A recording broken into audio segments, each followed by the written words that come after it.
राधे राधे सभी को, जय श्री कृष्णा, जय माता दी। स्वागत है आप सभी का हमारे यूट्यूब चैनल दिव्य कथा मंथन में। आज हम आपको दुर्गा सप्तशती का दूसरा और तीसरा अध्याय सुनाएंगे।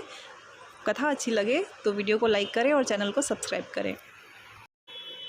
दुर्गा सप्तशती दूसरा अध्याय, देवताओं के तेज से देवी का प्रादुर्भाव और महिषासुर की सेना का वध। महर्षि मेधा बोले, प्राचीन काल में देवताओं और असुरों में पूरे 100 वर्षों तक घोर युद्ध हुआ था और देवराज इंद्र देवताओं के नायक थे। इस युद्ध में देवताओं की सेना परास्त हो गई थी और इस प्रकार संपूर्ण देवताओं की जीत महिषासुर इंद्र बन बैठा था। युद्ध के पश्चात हारे हुए देवता प्रजापति श्री ब्रह्मा को लेकर उस स्थान पर पहुँचे जहाँ पर कि भगवान शंकर विराजमान थे। देवताओं ने अपनी हार का सारा वृत्तांत भगवान श्री विष्णु और शंकर जी से कह सुनाया। वह कहने लगे, हे प्रभु, महिषासुर सूर्य, चंद्रमा, इंद्र, अग्नि, वायु, यम, वरुण तथा अन्य देवताओं के सब अधिकार छीनकर सबका अधिष्ठाता स्वयं बन बैठा है। उसने समस्त देवताओं को स्वर्ग से निकाल दिया है। वह मनुष्यों की तरह पृथ्वी पर विचर रहे हैं। दैत्यों की सारी करतूत हमने आपको सुना दी है और आपकी शरण में इसलिए आए हैं कि आप उनके वध का कोई उपाय सोचें। देवताओं की बातें सुनकर भगवान श्री विष्णु और शंकर जी को दैत्यों पर बड़ा गुस्सा आया। उनकी भौहें तन गईं और आंखें लाल हो गईं। गुस्से में भरे हुए भगवान विष्णु के मुख से बड़ा भारी तेज निकला और उसी प्रकार का तेज भगवान शंकर, ब्रह्मा और इंद्र आदि दूसरे देवताओं के मुख से प्रकट हुआ। फिर वह सारा तेज एक में मिल गया और तेज का पुंज वह ऐसे दिखता था जैसे कि ज्वालामय पर्वत हो। देवताओं ने देखा कि उस पर्वत की ज्वाला चारों ओर फैली हुई थी और देवताओं के शरीर से प्रकट हुए तेज की किसी अन्य तेज से तुलना नहीं हो सकती थी। एक स्थान पर इकट्ठा होने पर वह तेज एक देवी के रूप में परिवर्तित हो गया और अपने प्रकाश से तीनों लोकों में व्याप्त जान पड़ा। वह भगवान शंकर का तेज था। उससे देवी का मुख प्रकट हुआ। यमराज के तेज से उसके सिर के बाल बने। भगवान श्री विष्णु के तेज से उसकी भुजाएं बनी। चंद्रमा के तेज से दोनों स्तन और इंद्र के तेज से जंघा तथा पिंडली बनी और पृथ्वी के तेज से नितंब भाग बना। ब्रह्मा के तेज से दोनों चरण और सूर्य के तेज से उनकी उंगलियां पैदा हुईं। वसुओं के तेज से हाथों की उंगलियां एवं कुबेर के तेज से नासिका बनी। प्रजापति के तेज से उसके दांत और अग्नि के तेज से उसके नेत्र बने। संध्या के तेज से उसकी भौहें और वायु के तेज से उसके कान प्रकट हुए थे। इस प्रकार उस देवी का प्रादुर्भाव हुआ था। महिषासुर से पराजित देवता उस देवी को देखकर अत्यंत प्रसन्न हुए। भगवान शंकर ने अपने त्रिशूल में से एक त्रिशूल निकालकर उस देवी को दिया और भगवान विष्णु ने अपने चक्र में से एक चक्र निकालकर उस देवी को दिया। वरुण ने अपने चक्र में से एक चक्र निकालकर देवी को दिया। वरुण ने देवी को शंख भेंट किया। अग्नि ने इनसे शक्ति दी। वायु ने उसे धनुष और बाण दिए। सहस्त्र नेत्रों वाले श्री देवराज इंद्र ने उन्हें अपने व्रज से उत्पन्न करके व्रज दिया और ऐरावत हाथी का एक घंटा उतारकर देवी को भेंट किया। यमराज ने उसे कालदंड में से एक दंड दिया। वरुण ने उसे पाश दिया। प्रजापति ने उस देवी को स्टपिक की माला दी और ब्रह्मा जी ने उसे कमंडल दिया। सूर्य ने देवी के समस्त रोमों में अपनी किरणों का तेज भर दिया। काल ने उसे चमकती हुई ढाल और तलवार दी और उज्ज्वल हार और दिव्य वस्त्र उसे भेंट किए और इनके साथ ही उसने दिव्य चूड़ामणि दी। 2 कुंडल, कंकण, उज्ज्वल अर्धचंद, बाहों के लिए बाजूबंद, चरणों के लिए नुपुर, गले के लिए सुंदर हसली और अंगुलियों के लिए रत्नों की बनी हुई अंगूठियां उसे दीं। विश्वकर्मा ने उसने फरसा दिया और उसके साथ ही कई प्रकार के अस्त्र और अभेद कवच दिए और इसके अतिरिक्त उसने कभी न कुम्हलाने वाले सुंदर कमलों की मालाएं भेंट की। समुद्र ने सुंदर कमल का फूल भेंट किया। हिमालय ने सवारी के लिए सिंह और तरह तरह के रत्न देवी को भेंट किए। यक्षराज कुबेर ने मधु से भरा हुआ पात्र और शेषनाग ने उन्हें बहुमूल्य मणियों से विभूषित नागहार भेंट किया। इसी तरह दूसरे देवताओं ने भी उसे आभूषण और अस्त्र देकर उनका सम्मान किया। इसके पश्चात देवी ने उच्च स्वर से गर्जना की। उसके इस भयंकर नाद से आकाश गूंज उठा। देवी का वह उच्च स्वर से किया हुआ सिंहनाद समा न सका। आकाश उनके सामने छोटा प्रतीत होने लगा। उससे बड़े जोर की प्रतिध्वनि हुई जिससे समस्त विश्व में हलचल मच गई और समुद्र काँप उठे। पृथ्वी डोलने लगी और सबके सब पर्वत हिलने लगे। देवताओं ने उस समय प्रसन्न हो सिंह वासिनी जगतमयी देवी से कहा, देवी तुम्हारी जय हो। इसके साथ महर्षियों ने भी भक्ति भाव से विनम्र होकर उनकी स्तुति की। संपूर्ण त्रिलोकी को शोकमग्न देखकर दैत्यगण अपनी सेनाओं को साथ लेकर और हथियार आदि सजाकर उठ खड़े हुए। महिषासुर के क्रोध की कोई सीमा नहीं थी। उसने क्रोध में भरकर कहा, यह सब क्या उत्पात है। फिर वह अपनी सेना के साथ उस ओर दौड़ा जिस ओर से भयंकर नाद का शब्द सुनाई दिया था, और आगे पहुंचकर उसने देवी को देखा जो कि अपनी प्रभा से तीनों लोगों को प्रकाशित कर रही थी।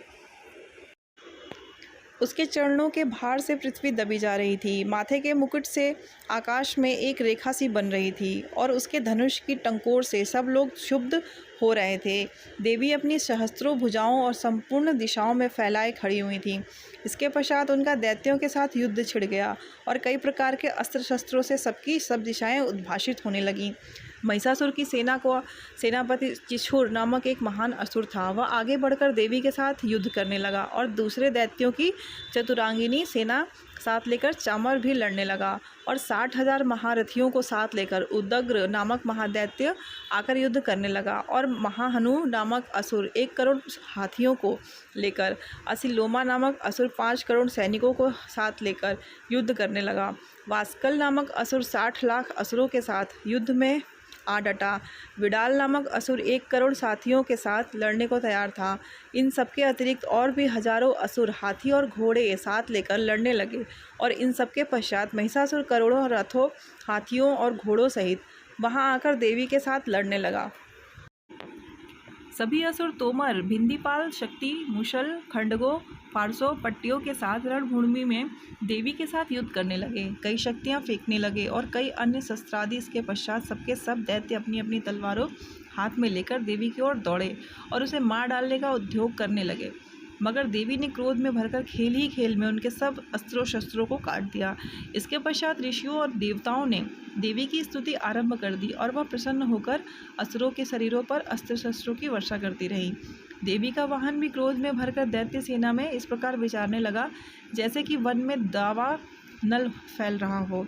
युद्ध करती हुई देवी ने क्रोध में भर जितने श्वासों को छोड़ा वह तुरंत ही सैकड़ों हजारों गढ़ों के रूप में परिवर्तित हो गए। फरसे, भिंदीपाल, खड़ग तथा पटिश इत्यादि शस्त्रों के साथ दैत्यों से युद्ध करने लगे।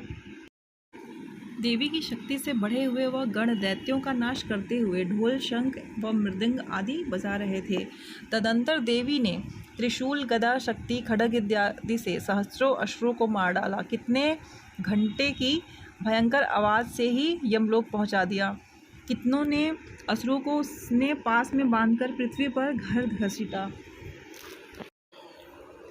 कितनों को गदा की चोट से धरती पर सुला दिया। कई दैत्य मूसल की मार से घायल होकर रक्त वमन करने लगे और कई शूल छाती से फट जाने के कारण पृथ्वी पर लेट गए और कितनों की बाढ़ से कमर टूट गई।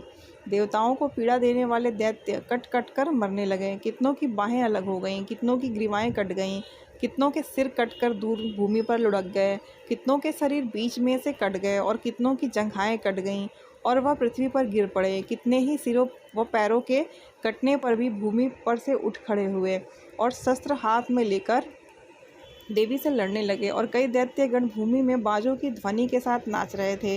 कई असुर जिनके सिर कट चुके थे बिना सिर के धड़ के ही हाथ में शस्त्र लिए हुए लड़ रहे थे।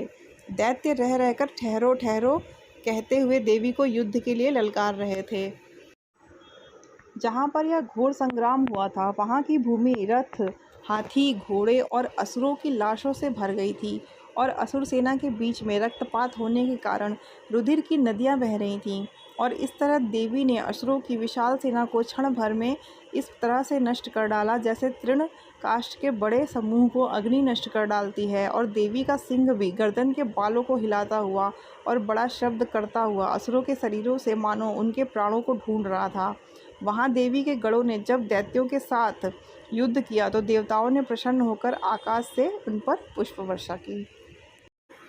दुर्गा सप्तशती का 3रा अध्याय। सेनापतियों सहित महिषासुर का वध। महर्षि मेध ने कहा, महिषासुर की सेना नष्ट होती देखकर उस सेना का सेनापति चिछुर क्रोध में भर देवी के साथ युद्ध करने के लिए आगे बढ़ा। वह देवी पर इस प्रकार बाणों की वर्षा करने लगा मानो सुमेरु पर्वत पानी की धार बरसा रहा हो। इस प्रकार देवी ने अपने बाणों से उसके बाणों को काट डाला तथा उसके घोड़े व सारथी को मार दिया। साथ ही उसके धनुष और उसकी अत्यंत ऊंची ध्वजा को भी काटकर नीचे गिरा दिया। उसका धनुष कट जाने के पश्चात उसके शरीर के अंगों को भी अपने बाणों से बींध दिया। धनुष, घोड़े और सारथी के नष्ट हो जाने पर वह असुर ढाल और तलवार लेकर देवी की तरफ आया। उसने अपनी तीक्ष्ण धार वाली तलवार से देवी के सिंह के मस्तक पर प्रहार किया और बड़े वेग से देवी की बाईं भुजा पर वार किया, किंतु देवी की बाईं भुजा को छूते ही उस दैत्य की तलवार टूटकर 2 टुकड़े में हो गई। इससे दैत्य ने क्रोध में भरकर शूल हाथ में लिया और उसे भद्रकाली देवी की ओर फेंका। देवी की ओर आता हुआ वह शूल आकाश से गिरते हुए सूर्य के समान प्रज्वलित हो उठा। उस शूल को अपनी ओर आते हुए देखकर देवी ने भी शूल छोड़ा और महाअसुर के शूल के 100 टुकड़े कर दिए और साथ ही महाअसुर के प्राण भी हर लिए। चिछुर के मरने पर देवताओं को दुख होने वाला चामर नामक दैत्य हाथी पर सवार होकर देवी से लड़ने के लिए आया और उसने आने के साथ ही शक्ति से प्रहार किया, किंतु देवी ने अपनी हुंकार से ही उसे तोड़कर पृथ्वी पर डाल दिया। शक्ति को टूटा हुआ देखकर दैत्य ने क्रोध से लाल होकर शूल को चलाया, किंतु देवी ने उसको भी काट दिया। इतने में देवी का सिंह उछलकर हाथी के मस्तक पर सवार हो गया और दैत्य के साथ बहुत ही तीव्र युद्ध करने लगा। फिर वह दोनों लड़ते हुए हाथी पर से पृथ्वी पर आ गिरे और दोनों बड़े क्रोध से लड़ने लगे। फिर सिंह बड़े जोर से आकाश की ओर उछला और जब पृथ्वी की ओर आया तो अपने पंजे से चामर के सिर धड़ से अलग कर दिया। क्रोध से भरी हुई देवी ने शिला और वृक्ष आदि की चोटों से उदग्र को भी मार दिया। कराल को दांतों, मुक्कों और थप्पड़ों से चूर्ण कर डाला। क्रोध हुई देवी ने गदा के प्रहार से उद्धत दैत्य को मार गिराया। भिंदीपाल से वाष्पकल को बाणों से ताम्र तथा अनबंधक को मौत के घाट उतार दिया। तीनों नेत्रों वाली परमेश्वरी ने त्रिशूल से उगास्त्र, उग्रवीर्य और महाहनु नामक राक्षसों को मार गिराया। उसने अपनी तलवार से विडाल नामक दैत्य का सिर काट डाला। अपने बाणों से दुधर और दुर्मुख राक्षसों को यमलोक पहुंचा दिया। इस प्रकार जब महिषासुर ने देखा कि देवी ने मेरी सेना को नष्ट कर दिया है, तो वह भैंसे का रूप धारण कर देवी के गणों को दुख देने लगा। उन गणों में कितनों का तो मुख से प्रहार, कितनों को खुरों से, कितनों को पूंछ से, कितनों को सींगों से, बहुतों को दौड़ाने से वेग, अनेकों को सिंहनाद से, कितनों को चक्कर देकर और कितनों को श्राद्ध वायु के झोंकों से पृथ्वी पर गिरा दिया। वह दैत्य इस प्रकार गणों की सेना को गिरा देवी के सिंह को मारने के लिए दौड़ा। इस पर देवी को बड़ा गुस्सा आया। उधर दैत्य भी क्रोध में भरकर धरती को खोरों से खोदने लगा तथा सिंहों से पर्वतों को उखाड़ उखाड़ कर धरती पर फेंकने लगा और मुख से शब्द करने लगा। महिषासुर के वेग से चक्कर देने के कारण पृथ्वी क्षुब्ध होकर फटने लगी। उसकी पूंछ से टकराकर समुद्र चारों ओर फैलने लगा। हिलते हुए सिंहों के आघात से मेघ खंड खंड हो गए और श्वास से आकाश में उड़ते हुए पर्वत फटने लगे। इस तरह क्रोध में भरे हुए राक्षस को देख चंडिका को भी क्रोध आ गया और वह उसे मारने के लिए क्रोध में भर गई। देवी ने पाश फेंक कर दैत्य को बांध लिया और उससे बंध जाने पर दैत्य का रूप त्याग दिया और सिंह का रूप बना लिया। और ज्यों ही देवी उसको सिर काटने के लिए तैयार हुई, उसने पुरुष का रूप बना लिया जो कि हाथ में तलवार लिए हुए था। देवी ने तुरंत ही अपने बाणों के साथ उस पुरुष को उसकी तलवार ढाल सहित बींध डाला। इसके पश्चात वह हाथी के रूप में दिखाई देने लगा और अपनी लंबी सूंड से देवी के सिंह को खींचने लगा और गर्जने लगा। देवी ने अपनी तलवार से उसकी सूंड काट डाली। तब राक्षस ने एक बार फिर भैंसे का रूप धारण कर लिया और पहले की तरह चर अचर जीवों सहित समस्त त्रिलोकी को व्याकुल करने लगा। इसके पश्चात क्रोध में भरी हुई देवी बारंबार उत्तम मधु का पान करने और लाल लाल नेत्र करके हंसने लगी। उधर बलवीर तथा मद से क्रुद्ध हुआ दैत्य भी गरजने लगा। अपने सींगों से देवी पर पर्वतों को फेंकने लगा। देवी अपने बाणों से उसके फेंके हुए पर्वतों को चूर्ण करती हुई बोली, ओ मूढ़, जब तक मैं मधुपान कर रही हूँ तब तक तू गरज ले, और इसके पश्चात मेरे हाथों तेरी मृत्यु हो जाने पर देवता गरजेंगे। महर्षि मेधा ने कहा। यूँ कहकर देवी उछलकर उस दैत्य पर जा चढ़ी और उसको अपने पैरों से दबाकर शूल से उसके गले पर आघात किया। देवी के पैर से दबने पर भी दैत्य अपने दूसरे रूप में अपने मुख से बाहर होने लगा। अभी वह आधा ही बाहर निकला था कि देवी ने अपने प्रभाव से उसे रोक दिया। जब वह आधा निकला हुआ ही दैत्य युद्ध करने लगा तो देवी ने अपनी तलवार से उसका सिर काट दिया। इसके पश्चात राक्षस सेना हाहाकार करती हुई वहाँ से भाग खड़ी हुई और सब देवता अत्यंत प्रसन्न हुए तथा ऋषि महर्षियों सहित देवी की स्तुति करने लगे। गंधर्वराज गान करने लगे तथा अप्सराएं नृत्य करने लगीं।